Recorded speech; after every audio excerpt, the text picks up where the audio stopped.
Hello and welcome to MindGym's final results for the year FY22. Change at the speed of life is what we promise our clients and the people who work for them. And we are today going to take you through that journey, what we're hoping to achieve and how we're getting there.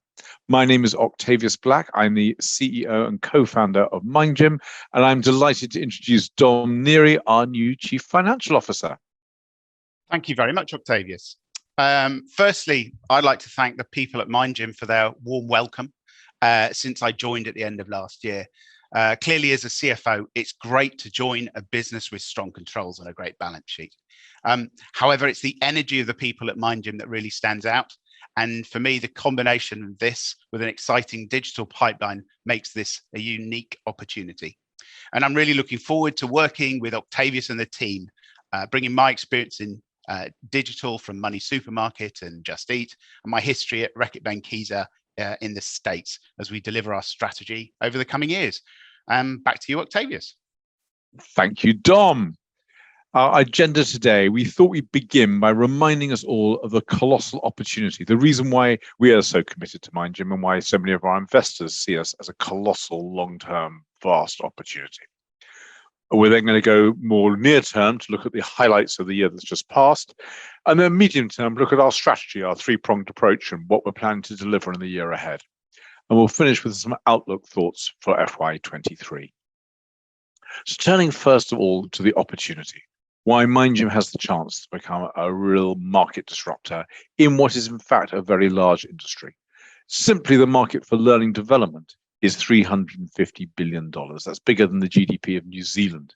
And then there are other adjacent markets such as employee sentiment and human capital management systems and so on and so forth that make that opportunity even larger. It's growing, it's profitable, and there isn't a single player with more than 0.1% of the market. Probably actually not more than 0.1%. So there's an opportunity here to reshape the market in a new way and realize a very, very significant opportunity. And this is how we can do it. The market at the moment is a diaspora. There are millions of providers, literally probably across the world. There are certainly more L&D and HR consultancies in the UK than there are hairdressers, and they are bought piecemeal by organizations who have a number of initiatives, be it managed development, personal effectiveness, change management. And then for each of those, there could be half a dozen, or even 50 different providers adding something or other to the mix. And then each of those elements has got often a different sponsor within the client organization or sponsors by region, by function, and so forth. And therefore, there's an awful lot of activity that's taking place. But what it lacks is coherence. This means that if you're on the receiving end, you don't quite know what you should be doing. And your cognitive effort is made trying to make sense of what's going on rather than actually deciding what to do differently. You also have significant waste. You've got duplication, courageous conversations designed 4 times for 4 slightly different needs, ethics, performance management, customer management, and so on and so forth. And you have different models, a coaching model here may be different from a coaching model there or somewhere else. And most of all, you have no consistent data. You don't know what is actually working and what results you're getting from it. And you have no data about individuals in order to be able to customize and give them personalized journeys. So it's kind of a one size fits everybody, which basically means one size fits no one at all. As a result, vast investment is spent, but the total is a lot less than the sum of the parts. And we know this because we know that with $29 billion a year spent on unconscious bias training and other diversity and inclusion training, we're actually seeing more polarization and less improvements in many areas of diversity than there were before. We know that in leadership training, which goes up year after year after year, the corollary is that confidence in senior leaders has gone down year after year after year. And so that doesn't seem to be delivering a great return either. So we can see from the macro trends that a lot of money is being spent in this area with very questionable returns. But companies don't know what to do within their organizations in order to invest less and get more. That is, until now. Our vision for the future is very clear, and there's one word to describe it and summarize it, and that is integrate. The first thing to integrate is the different content areas. So you're getting a single source of insight that feeds through, for example, well-being and inclusion, which we know are closely correlated. If I feel included, my well-being improves, and vice versa. I'm more likely to feel well-being when I feel a strong sense of belonging. But this also then feeds into personal effectiveness. When I have a strong sense of agency that I might get from feeling good about myself and included, I'm more likely to be effective, and so on and so forth through all these areas. So you want to have a single thread running through with content that feeds from one to the next. That increases coherence and therefore gets people to focus on doing things differently rather than trying to understand all the mixed messages that might be going on. But it's not just integration of content, it's also integration of delivery. So you want the live one-to-many, live one-to-few, live one-to-one, and the self-directed learning all to be integrated so one feeds off the other and informs the other. And you want the digital and the virtual and the in-person all to be integrated. So as a user, as a person on the receiving end, it all feels like one seamless experience rather than a staccato stop-start at each stage. And then the real value you get from this unified approach is data. So you get consistent data across your audience that helps you understand how you can mass customize. So how knowing that Azim, who works in R&D in the Philippines, has just started as a manager and has a preference for introversion, will most benefit from this video or this questionnaire or this course, because you know that of the millions of people on the platform, the 5,000, quite like Azim, tended to benefit from this kind of experience. So you can really target your investment towards an individual. At the same time, the organization can see where its investments are paying off, and that the new manager program in the Philippines is less effective than the one in North Carolina or the one in Paraguay. And why is that? Well, because the first 100 days program starts 6 weeks later, and therefore maybe if you brought it earlier, you get the same impact. So what you'll find is that rather than completely reinventing and creating new resources that don't fit together, organizations will be having one suite of resources which they're constantly reconfiguring based on data and evidence. And so when they're currently spending, let us say, 150 million on what's happening on the left, and not sure what results they're getting from it, they will very happily, we believe, switch to spending much less, say 100 million on the right, but going to one provider who can provide that consistent ecosystem. And certainly when we share the picture on the right with clients, they say, that's exactly what we want. How quickly can you deliver it? So that is our vision. That is the opportunity, and that is what we are reaching towards. On that, let me hand over to the near term and to Dom to talk about how we have performed in the last year. Thank you very much, Octavius. In 2022, MindGym has delivered robust revenue growth of 24%. We've seen double-digit growth in both regions, in the US and in EMEA. And we've surpassed our pre-COVID sales of FY20 by 5% in constant currency. Importantly, digitally enabled revenues have grown at 23%.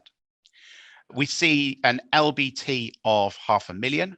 That's in line with our expectations and includes 500,000 of non-recurring costs, which enabled a cost control project in Q4.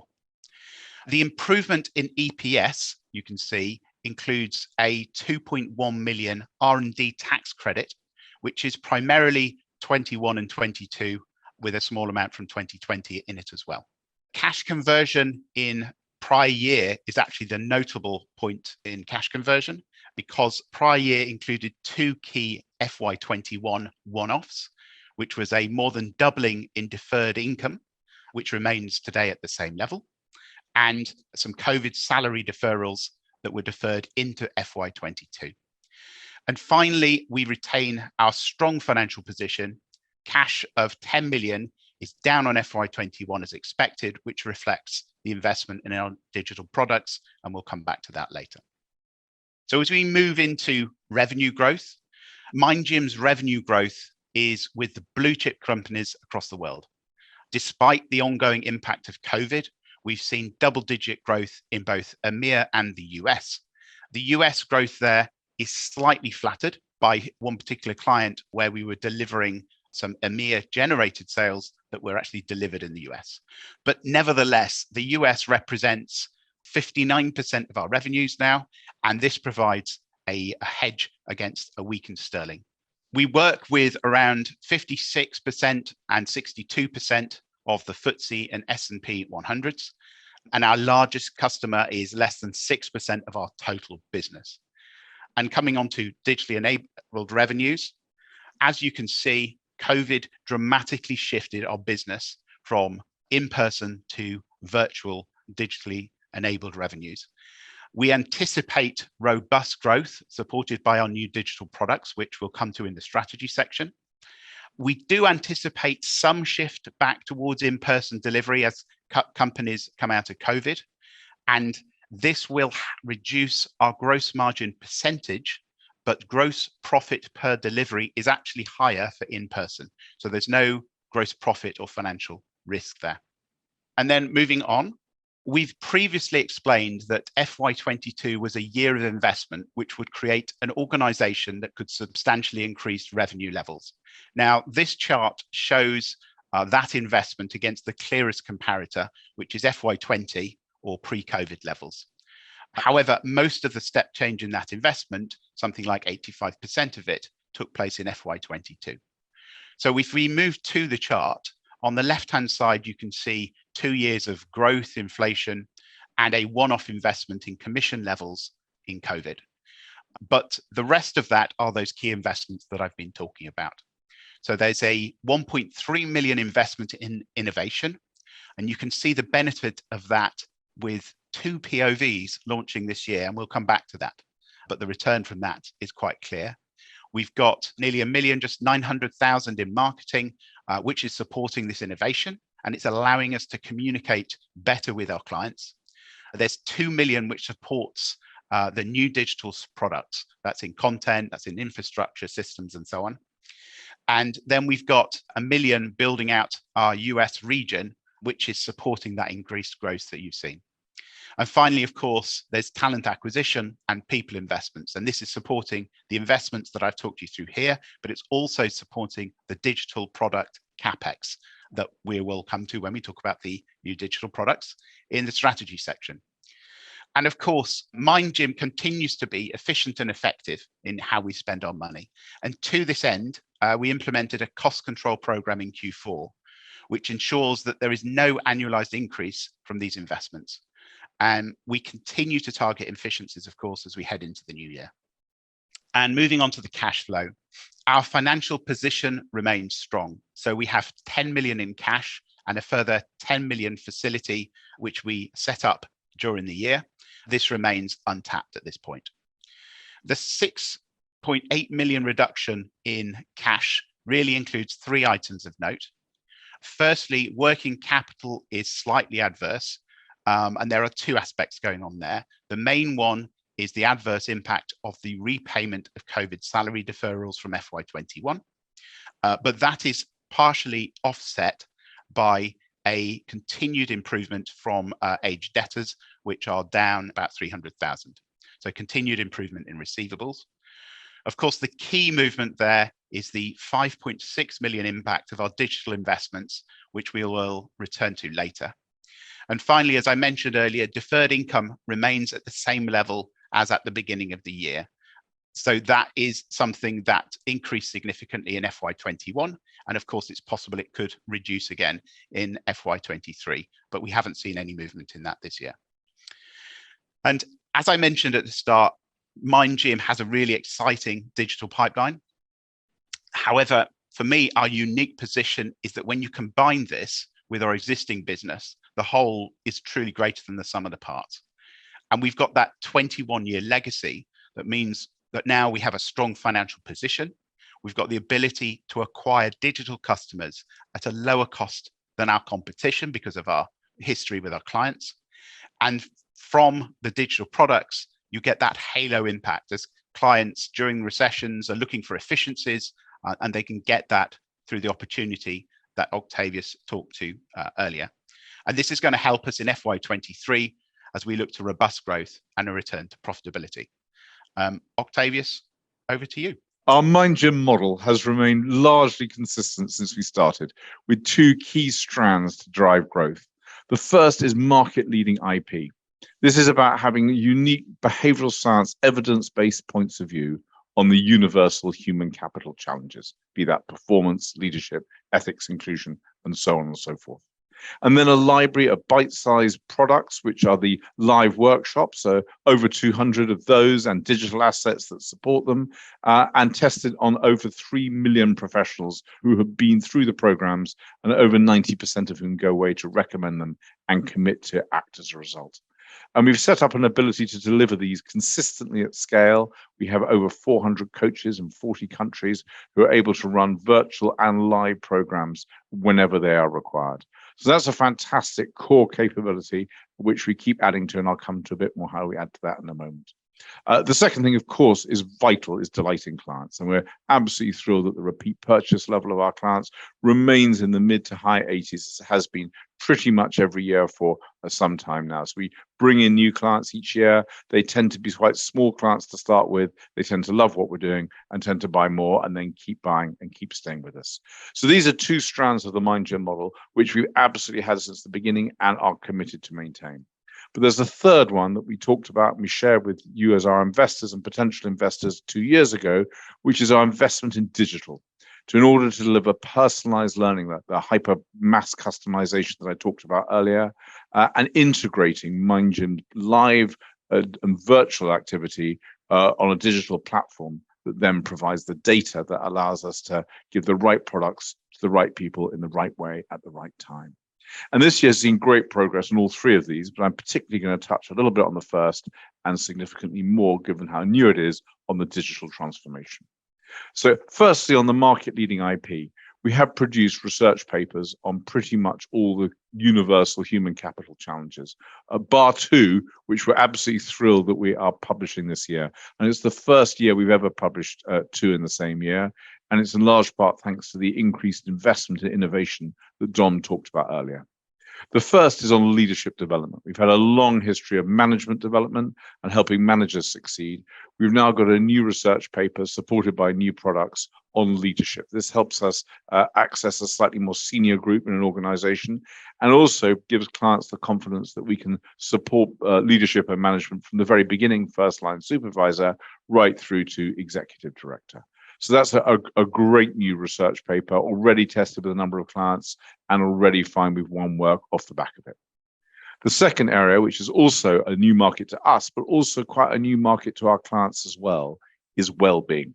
And increasingly employees are saying, what are you doing to look after my well-being? And in particular, as a consequence of the pandemic and the experiences this has had, organizations are taking on well-being as not just a benefit to provide or a health insurance hedge, but actually a core part of the employee value proposition. The market's currently valued at 50 billion and forecast to grow to 100 billion by 2030. And we've again launched a new well-being point of view that challenges many of the assumptions of just giving people meditation classes or fresh fruit and how little impact this has, but actually what really makes a difference, how we can increase certainty at work or capability or increase the sense of belonging. So we're thrilled about these new research reports. The leadership point of view comes out in H1, formally published shortly, and wellbeing will come out formally in H2. But as I say, we're already sharing them with clients and we're already winning work off the back of them. So market-leading IP continues to be absolutely at the core of what we do, and we continue to be leading the market and thinking about these universal challenges. But more exciting than this, if I could possibly say anything is more exciting, is the delivery on our digital strategy. And we came to you 2 years ago and said we have a digital strategy and we have some products that we're keen to launch. And we have now launched the first one. And the first one is Performa. Performa is a one-to-one coaching offer supported by a digital platform. Now, this is a really exciting market. There's 20 billion a year spent on the coaching, but most of it was traditionally spent on face-to-face executive, quite expensive coaching. And in the last couple of years, a new market has emerged, which is a democratization of coaching. The idea that you can provide coaching in short, sharp sessions, but supported by a platform that allows people to find their coach, book their coach, prepare for the session, follow up, and so forth. About $1 billion has been invested in this market across roughly 10 organizations, the largest of whom has invested $600 million. This is and they clearly see the opportunity for a vast market opportunity here. What we wanted to do is to share with you the contrast between Performa and the current market leader. So first of all, we're thrilled that we didn't spend $600 million, and I'm sure you're thrilled about this as well, but actually £3 million has been spent until launch, which is just a fraction of what the others have had to spend in order to get up to speed. And one of the factors that we've got that none of them have, despite this lower investment, is actually a proprietary coaching methodology. Now, this is important because much coaching is a placebo effect rather than actually having any impact on performance. And what we've done, our team of psychologists, is to research what makes coaching successful. And we've codified that in precision coaching to develop our own proprietary method, which means the third point is we can quality assure our coaches. All of them are trained and certified in precision coaching. And precision coaching, to the fourth line, also creates much greater focus and timeliness. So in 4 times 45-minute sessions, we can make significant progress in performance. Indeed, in the trials, over a third of those people who went through Performa got unsolicited feedback from colleagues about how their performance had changed and improved. Whereas most coaching platforms and models go with the flow of the coachee. What do they want? What do you want to come to next? It's not terribly directed. It's fairly episodic. So we're really excited about this methodology, which differentiates us in the market. But we're also really excited that where others have one-to-one coaching as a standalone, so in effect, the answer is one-to-one coaching, what's your problem? We have it as part of an integrated solution. And therefore, whether you're trying to address inclusion or leadership or well-being, we've got a portfolio of answers which include live workshops and virtual workshops, include digital assets, and also now include one-to-one Performa coaching. So we had a new organization came to us for leadership development and was going to one of the other 10 for their one-to-one coaching and was about to sign a contract and then thought, well, hang on, why would I have 2 different providers for this? You're doing the leadership development. Clearly, we should be using you for the one-to-one coaching as well. And so they pulled out of the other relationship and invested and acquired Performa. So the content of what we do, the precision coaching, the methodology, and the consistency of quality, the fact it integrates, all of which give us significant advantage in this new and fast-growing market. And then, of course, on top of all of that, we've already got the existing relationships with most of the FTSE 100, most of the S&P 100, who are big reusers of MindGym. And therefore, in effect, our customer acquisition cost could be a fraction of those others that are coming to this from a standing start. So we're absolutely thrilled by Performa. We think it has enormous potential. We've had £500,000 of annualized revenue already in the first 12 weeks of launch. And we hope, obviously, to build on that significantly. And you'll see one of many quotes from happy chief people officers and executives in the top right-hand corner who found the experience to be not only really strong, but far better than they were expecting. So we're thrilled about Performa, and Performa is the first step in our digital roadmap beyond the e-workouts that we developed many years ago and still account for early double figures percentage of revenue. The next stage, and this is what we're thrilled about in FY23, is the development of our diagnostics. I've talked a lot about data and the importance they hold, and diagnostics is going to be a significant part of what we will be delivering later on this year. These work on 2 levels: personal individual diagnostics to help me understand what I can do better and where to focus my energies, but also organizational diagnostics like climate surveys that help me see the heat map of where inclusion or well-being or leadership is stronger or where and how it needs to have more investment. And this then allows us to get slightly earlier in the buying cycle. So up until now, other organizations provide the diagnostics, and we've been brought in to help deliver the solution. But actually, this allows us to do the whole journey from identifying the problems and getting data around it to then delivering the solution and to then measuring the impact. And to help accelerate our development in diagnostics, we're really thrilled that we made an investment this year. We acquired a business, or the assets of a business called 10X. This was developed by Peter Saville, who's actually the sort of godfather of the assessment and diagnostics business. He created Saville Holdsworth and then Saville Assessments, both of which were sold independently for hundreds of millions of dollars. And he built this new, fantastically rigorous diagnostic, which is more thorough than any other in the market. He did a comparator to assess this. Very sadly, he passed away after building this business for over 5 years and investing over £10 million in it, and it went into administration. And therefore, we were able to buy the assets for £100,000, saving us not only many millions, but many years of development. So we are thrilled about this. We're working on it now, and we'll be developing it and introducing it to our clients and integrating it into the third aspect of our great digital plan, which is the behavioral change platform. This is really thrilling. This will bring everything together: the Performa, the diagnostics, the live workshops, the e-workouts, everything else in one place where you have multimodal learning, where people can go and have, if you like, their MindGym membership that takes them from one place to the next and keeps a track on what they're learning, how they're progressing, and helps address their challenges as they have them. Is also how we deliver on the vision that I shared at the beginning, the one integrated platform that allows organizations to address all their HCM challenges in one place, providing consistent content. Clearly, it'll work and adapt and shape to bring in other bits of content from outside MindGym as and when that's appropriate, and it will talk to other systems. But the core of it will provide that really solid base that enables people to change their behavior and to transform culture. And from an investor's point of view, it will be a clear SaaS revenue stream. So that's all part of the plan. And this is the schedule that we're working to in order to get the return on the digital investment that we've talked about. So very briefly, in summary, where are we at? Well, we're looking at robust top-line growth in FY23. It'll be skewed to the second half as we deal with the headwinds of COVID and other challenges in the first half, but we're confident about that. We're confident about a return to profitability as we leverage our investments. We're going to start to realize the returns on our digital investment with Performa, and we're going to also access new budgets with our new points of view in leadership and well-being.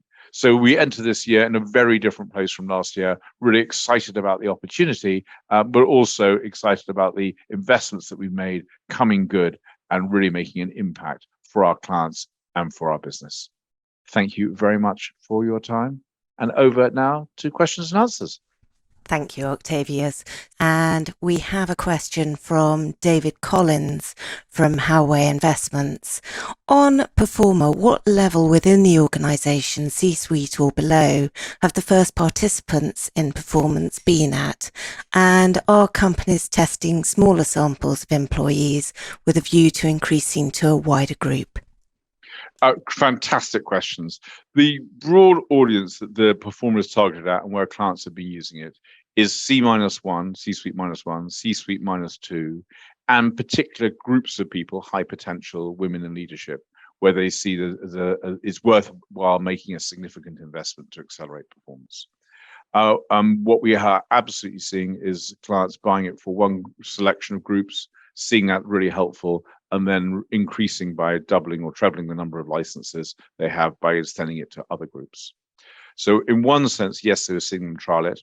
And some clients are buying it as a standalone, like they are buying the others. They're saying, oh gosh, what's the comparison? Maybe we should try Performa and go, oh gosh, this is actually rather better than we thought and better than the others, and we'd like to go with that.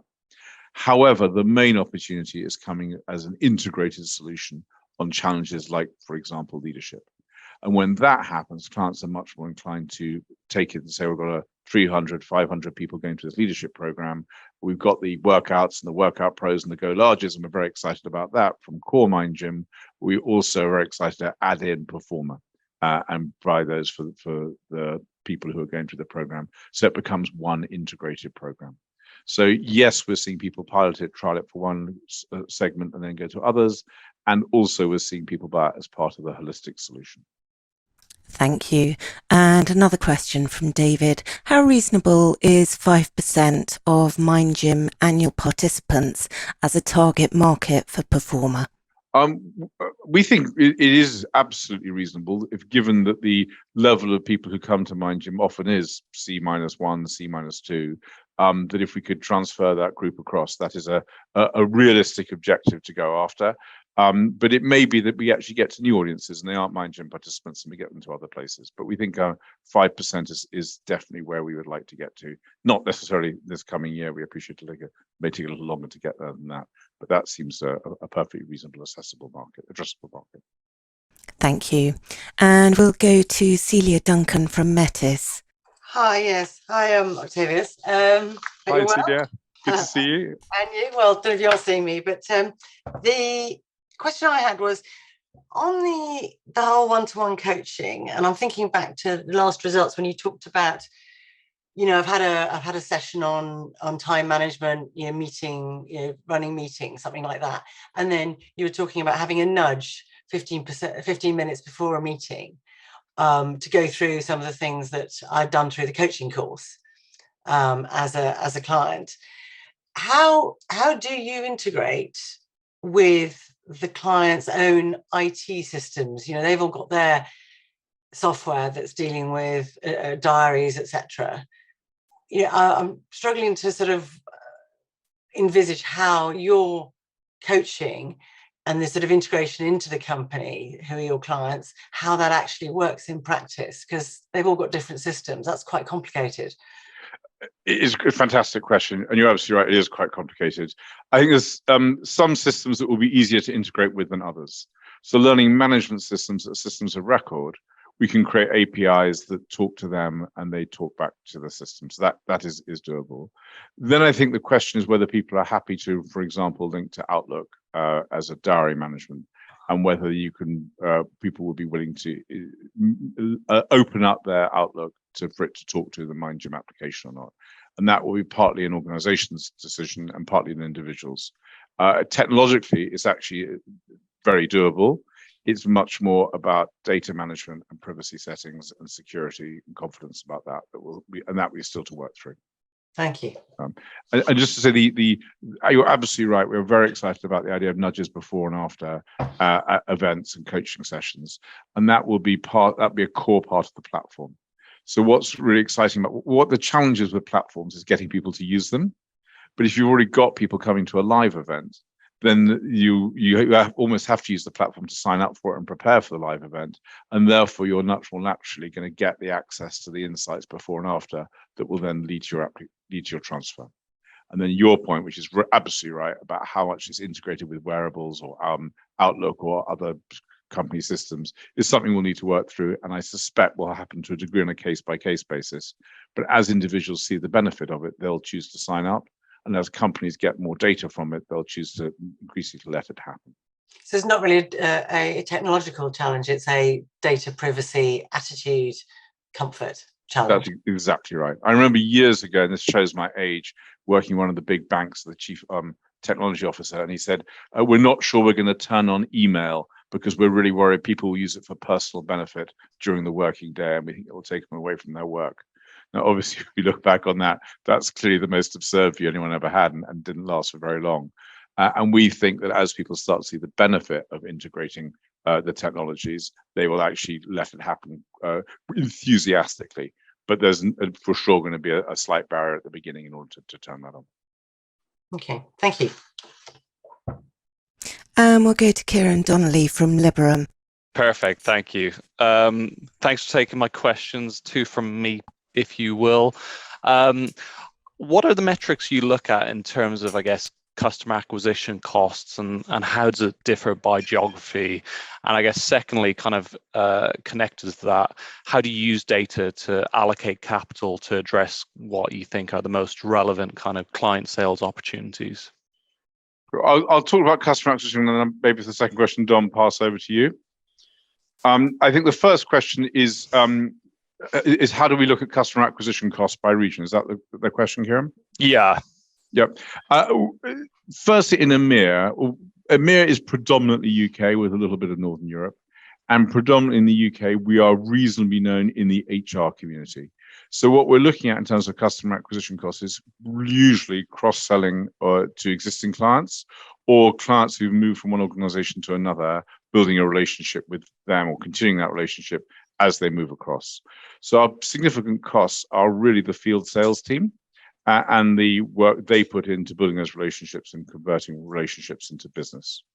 We do have a nascent marketing function, which is growing, and we do run a series of marketing events, and we look at those costs and what they do in terms of converting into revenue. But in the main, the cost of the field sales team, and that we have very clear ratios and metrics about, and speed to value and so on and so forth. In the US, where we're a little less well known, it's still broadly the same model, but I think we'll need to be doing more and are doing more in order to generate brand awareness, and therefore our marketing initiatives are likely to increase there. But in terms of customer acquisition, we're looking at similar sorts of metrics at the moment. Dom, do you want to talk about where we invest and how we make decisions about capital?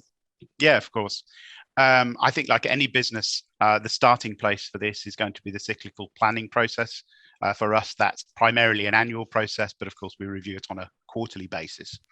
And yes, it's using a lot of the metrics that Octavius has talked about. So primarily, we have an overview of the clients in each of our countries. We understand the opportunities of those clients by looking at the potential revenue, by doing analysis of that. And then we look at a regional basis. Obviously, we've got our pipeline of opportunities. And in terms of allocating capital, that's primarily about getting the right resources in the right place. So, for example, there's more opportunity in the United States. That's why we've invested more over FY22 in building up our capabilities there. And you can see the return from that coming through. Does that cover the question? Yeah, no, that's great. Thanks both. Thank you very much. And we've got another question from David Collins at Howay Investments. What happens after the first 4 coaching sessions on Performa from an individual's perspective? Is that it, or does the coaching continue? It's a great question. The coaching absolutely continues, and you have 2 options at the end of your 4 sessions. The precision coaching. What makes coaching most effective is having the right size goal at the beginning and immersing yourself in what a good enough solution would look like. So solutions-based therapy is where it comes from, and we use solutions-based coaching. So your first session is saying, what am I trying to achieve? I want my team to be motivated or performing. Well, is that too big a goal? Is that right size goal? And what would it look like if I was delivering against that goal? And then I have the 4 sessions to address that goal and to make significant progress against that. At the end of those 4, I can say, actually, I want a 5th session or a 6th session because I don't feel I've quite got there and I would like to keep going further. And that's absolutely fine. You can do that. Or you can start the cycle again on a new goal. I feel I need to build a better relationship with risk or with finance, or I need to be able to be more strategic in my relationships with clients. And then you work on your 4 sessions to address that goal. And then you continue on a new goal and you keep going. So the cycle continues for as long as you like, or as long as indeed the license with Performa continues. And you can go around the cycle as many times as you like. But what we've found is that people think that coaching improves their performance on average by 78%. But in reality, the performance improvement is on average 3.6%, which is just a massive difference. But largely, there's a big standard deviation here. So what we've found is the ones that are more effective, the methodologies, focus on right-sizing the goal, on immersing in the solution. And there's something called mastery, which is basically because we quite like winning. So we get a good result and get good at something first before we move on to the next thing. And most coaching tends to be quite episodic and relationship based. I like you, I'll tell you what's on my mind now, we'll have a chat about it, then I'll move on to the next thing, and then next week I'll come with, or month or whatever, with something else completely different that it happens to be the recency thing that I've had, and with no follow-up to check on progress and what happened, or limited than the time before. Also, most coaching isn't actually integrated with business objectives and doesn't set clear objectives at the outset, which are just clear misses. So what we've done is built into the precision coaching methodology all the things that really lead to performance improvement. And you can go around that cycle of 4x45 as often as you like. And if you want to go more than 4 on a particular subtopic, then of course you can do that as well. Thank you. And we have a question from Mayan from River and Mercantile. How do you decipher between what is a cyclical or COVID-related sales growth headwind versus a structural headwind where the product's not resonating with clients in the way you expect? Gosh, that's a fantastically good question, man. And I think it's quite hard to tell what's COVID related and what's cyclical at the moment. We're certainly seeing that there is a cyclicality in certain issues, as you may have noticed on diversity and inclusion. After the murder of George Floyd, there was a massive uptick in attention to diversity and inclusion, which followed actually a massive downturn. 29% of companies reduced their investment in D&I as COVID appeared, and thought, this is something we can actually cut. And then the murder of George Floyd changed that completely in the emergence of Black Lives Matters, and it came up enormously. So we're certainly seeing a cyclicality in terms of what is a priority or not. We're seeing well-being very much as a growth area at the moment, which it wasn't a little while ago. Indeed, it may pass. Or it may become less significant in due course. So what we're constantly doing is being very attentive to what our clients are and aren't buying, where they seem to be investing and what seems to be working, and we're adapting from that. But whether it's cyclical or COVID or some other factor, I'm not sure we quite know what it is that's causing it, but perhaps it doesn't matter as much as knowing whether these changes are taking place and we're very agile in our responses. Thank you. And another question from David Collins at Howay Investments. How many coaching participants are currently signed up with Better Up and other competitors as per your best estimate? Yeah, so obviously we unfortunately don't have a clear line of sight to our competition's numbers. However, saying that, if you were to look at the market leader, they have explained that they have in excess of $100 million of annualized revenue. So at that level, our expectation would be that would be around 40,000 participants. But of course, we don't have the pricing, so we can't accurately talk to that. Thank you. And we have another question from Celia Duncan at Metis. Celia, go ahead. Hi, thanks. I thought I'd just jump in. Just looking at the 6.6 million that you've sort of detailed in terms of growth OPEX and the 5.6 million of intangible, the development CapEx. What, from where you're sitting now, what should we expect those to move to this year in broad terms? Yeah, so let me start with the CapEx. So the CapEx at 5.6 million, I think that's broadly the level that we're comfortable with. It could move up and down a little bit, but broadly speaking, that is where it's at. In terms of the OPEX, the 6.6 million was as we've explained, was a step change in investment to create an organisational structure that was capable of supporting significant revenue growth in the future. So that's not going to unwind. But we certainly wouldn't be looking to do that sort of thing again. Clearly, costs will go up as you see inflation, wage inflation, but that was very much a step change. Thank you. And that's the end of questions. Octavius, do you have any closing remarks? Just to thank you all for taking part in this call. It's an absolute pleasure and joy. Deliciously rich and provocative questions, which I massively appreciate. And we're very excited that some of you have come back for more. Celia, lovely to see you again, and others who joined for the first time, and hope to see you again in future.